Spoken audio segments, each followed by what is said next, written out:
Assalamualaikum warahmatullahi wabarakatuh. Ilahi anta maksudi wa ridhaka matlubi atini mahabbataka wa ma'rifatak wa atini ma'aka abadan. Ahli silsilah Thariqah Qadiriyah Naksabandiyah Pesantren Suryalaya wabil khusus Sayhina wa murabbi arwahina pengersa Abah Awas Qaddasallah sirrah wa nafa'nallahu bihi wa bi anwa'i ulumihi wa asrarihi wa karamati bi barakatil Fatihah.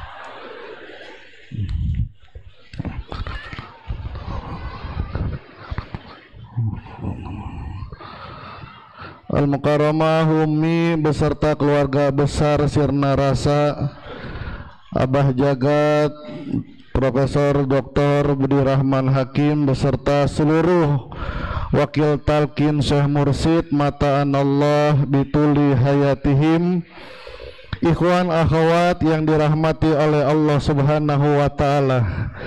Jujur aja emang Kiai Didin ini berat banget dah. Habis ceramah dari beliau kita ngomong apa ini? Ikhwan akhwat yang dirahmati oleh Allah, jadi intinya bersyukur kepada Allah, kita ikut kepada orang yang dicintai oleh Allah. Kita ikut Syekh Ahmad Khatib Sambas karena beliaulah satu-satunya di dunia ini yang pertama kali menggabungkan dua thariqah besar, thariqah Qadiriyah yang dinisbatkan kepada Syekh Abdul Qadir dan thariqah Naksabandiyah yang dinisbatkan kepada Syekh Muhammad bin Muhammad Bahauddin Al-Uwaisi Al-Bukhari An-Naksabandi. Dua thariqah besar ini digabungkan menjadi thariqah Qadiriyah wa Naksabandiyah. Dua thariqah berlangsung luar biasa. Tidak ada di dunia ini kecuali Indonesia berkembang thariqah Qadiriyah wa Naksabandiyah.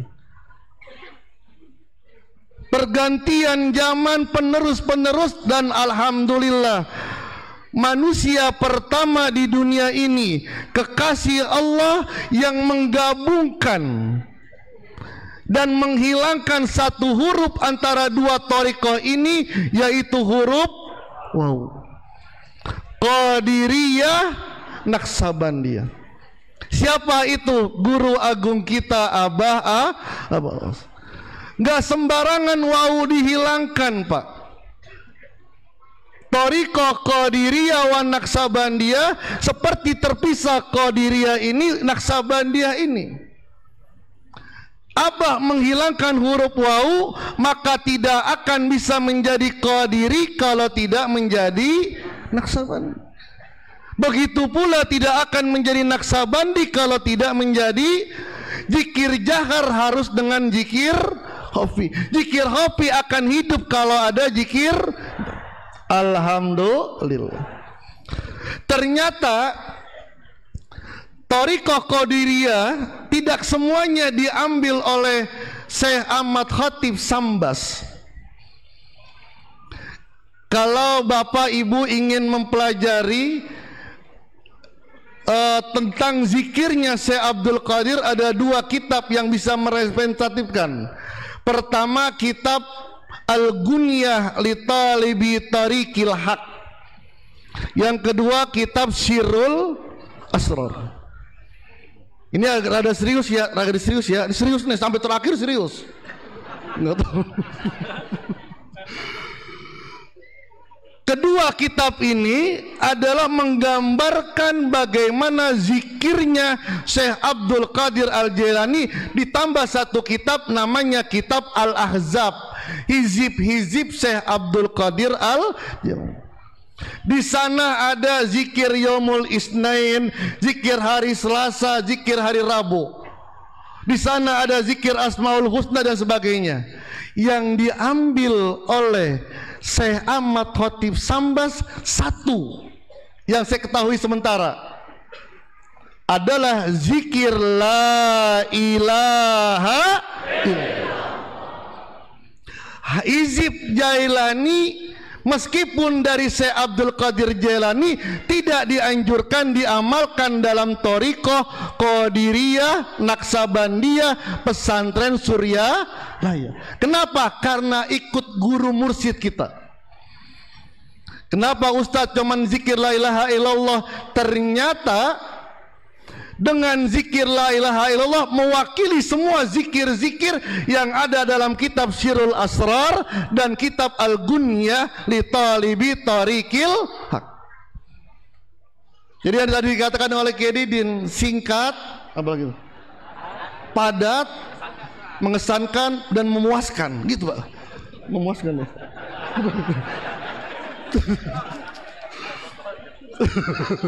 Apa bal ya sedang. Masya Allah.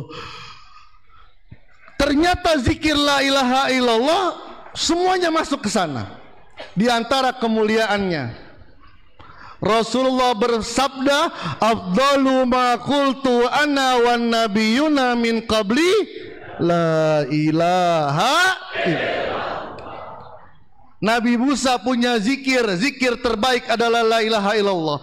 Nabi Sulaiman yang kaya raya punya zikir, zikir terbaiknya adalah la ilaha. Ini udah ngutang di mana-mana nggak mau zikir la ilaha illallah. Nabi Yusuf yang ganteng, zikirnya banyak, yang paling luar biasa zikirnya la ilaha illallah. Ini udah jelek, udah hitam, nggak mau zikir la ilaha illallah. Yang kedua, Rasulullah bersabda, lakinu mautakum biqauli la ilaha. Talkinkan orang yang sudah meninggal, orang yang sakaratul maut dengan kalimat la ilaha illallah. Kenapa? Yahdimu junuba tahdimu zunuba kama yahdimul sailul albunyana. Karena dengan mentalkin zikir, ada orang mau meninggal dunia ditalkinkan la ilaha illallah, la ilaha illallah, nyebut meninggal. Ternyata tahdimu zunuba akan menghancurkan dosa-dosa sebagaimana banjir menghancurkan bangunan. Abdullah bin Mas'ud, dalam riwayat yang lain Abu Bakar As-Siddiq bertanya, ya Rasulullah, wa kaifa hiya lil ahya, bagaimana talqin zikir yang diberikan kepada orang yang masih hidup, yang matanya masih berfungsi, yang jantungnya masih berdetak? Bagaimana? Kata baginda Rasul, ahdamu fa ahdamu, itu akan lebih menghancurkan segala-galanya. Itulah bahasa Abah. Yang pengen kaya kesini, yang pengen jaya kesini, yang pengen bayar kredit jangan kesini, jangan ke bank. Pengen bahagia, dengan talqin zikir kalimat la ilaha illallah, kita ikut saja. Maka di antara wakil talqin Abah Anom, banyak ikhwan-ikhwan pada zaman Abah Anom datang ke mereka minta amalan khusus. Cuman Abah dengan tegasnya mengatakan, kalau ada zikir yang lebih dahsyat daripada kalimat la ilaha illallah, silakan mencari agama. Tegas, tidak ada yang lebih dahsyat daripada kalimat la ilaha illallah.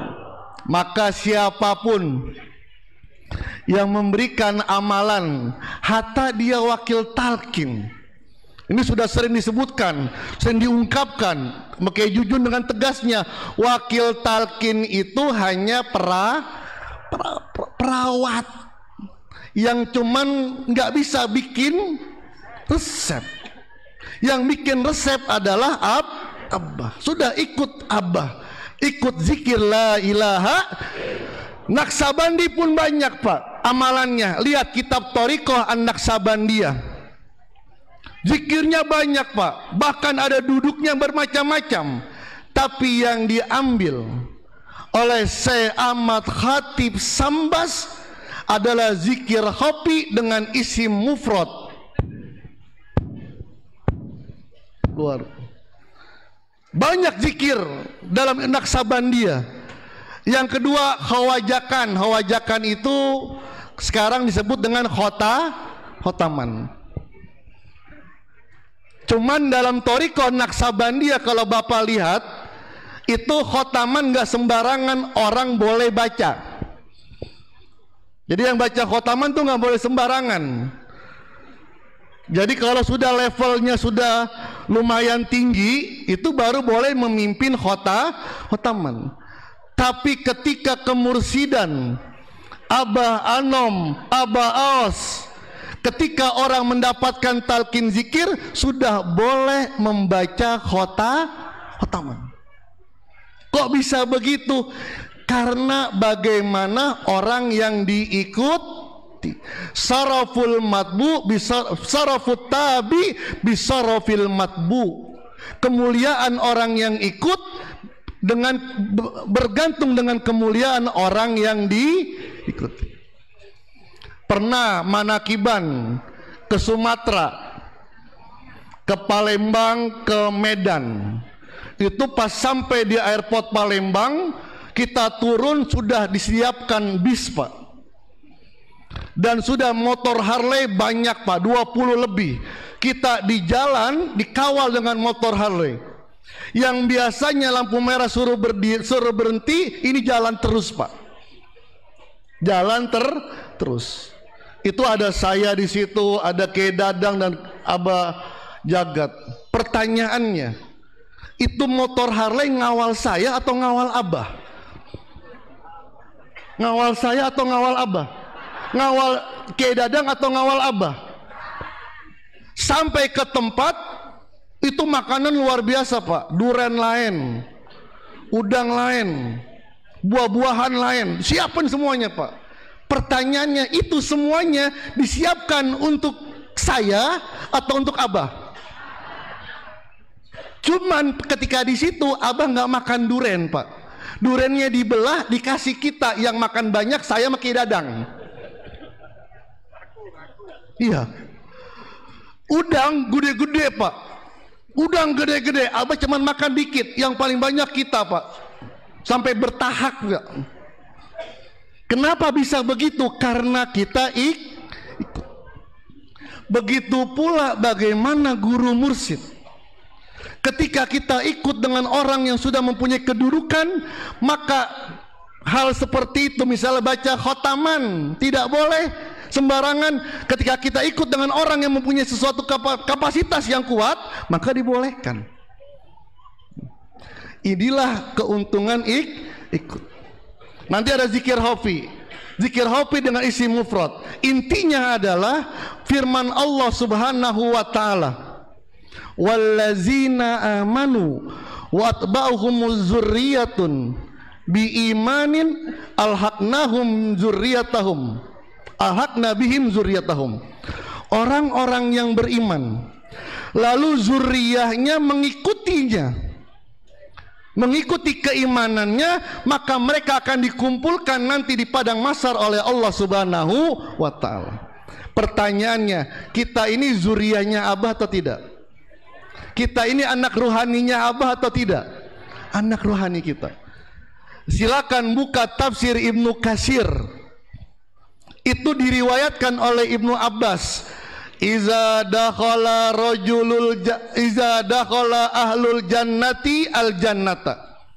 Jika seseorang sudah sampai kepada Allah, saya tidak mengartikan jannah itu sorga, karena sorga hanya untuk orang yang mencari sorga. Kita mencari pemilik sorga. Seorang yang sudah berjumpa dengan Allah, fayunadi aina waladi aina ibni aina zaujati. Mana anakku, mana istriku, dicari Pak. Ketika saya membaca riwayat ini, saya membayangkan nanti Abah ketika di hadapan Allah di absen Pak, di absen. Abah Jagat ada, Kiai Jujun ada, Kiai Dadang ada, Kiai Lukman OTW. Abah nyari-nyari Pak, nyari-nyari Pak. Datang malaikat, ayah naon Abah? Bahasa Sunda juga nih kaharti Abah. Ayah naon? Rusdi tahaya Rusdi gitu Pak. Rusdi mana? Al-Wahabi gitu. Cari malaikat. Iya nggak ada. Siapa lagi? Kiai Hasan. Kiai Hasan mana? Pati. Cari lagi, nggak ada Pak. Siapa lagi? Kiai Rahmat. Rahmat mana? Lampung. Di absen mah Abah. Bener nggak ada. Kenapa nggak ada? Wah Abah marah tuh Pak. Kata malaikat, innahum lam yablugu darajatan min darajatik. Punten Abah, punten. Mereka masih nyangkut. Masih nyangkut Pak. Mereka belum sampai derajatnya seperti derajatmu. Itu dalam riwayat itu, maka orang itu Abah akan berjumpa dengan Allah. Bilang kepada Allah, ya Rabbi, qad amiltu li walahum. Ya Allah, aku berzikir untuk kebahagiaanku dan kebahagiaan mereka, murid-muridku, anak-anakku. Aku sholat tengah malam untuk diriku dan untuk mereka. Aku jaga wudhu tadi, jaga wudhu. Kalau Abah kan batal wudhu, kalau kita wudhu batal. Memang kentut itu macam-macam Pak. Tadi ada yang keempat Pak. Yang keempat tadi kan pusah dan durot. Ada yang keempat Pak, al-cipirit namanya Pak. Al-cipirit itu kentut berserta dengan sesuatu Pak.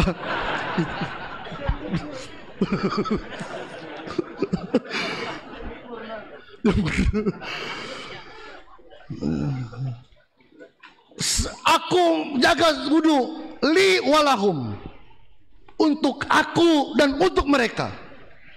Aku seperti ini untuk aku dan untuk mereka. Apa kata Allah? Fayu'maru bi'il hakim. Maka malaikat suruh cari terus di. Lagi mojok Pak. Cari itu Kiai Hasan, lagi udut ya Pak. Pakai rahmat. Cari.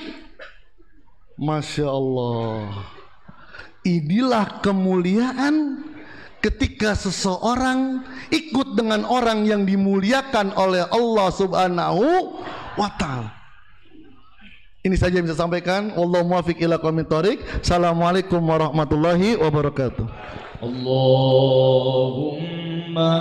salli ala nabiyil hashimi Muhammadin wa ala alihi wa sallim taslima.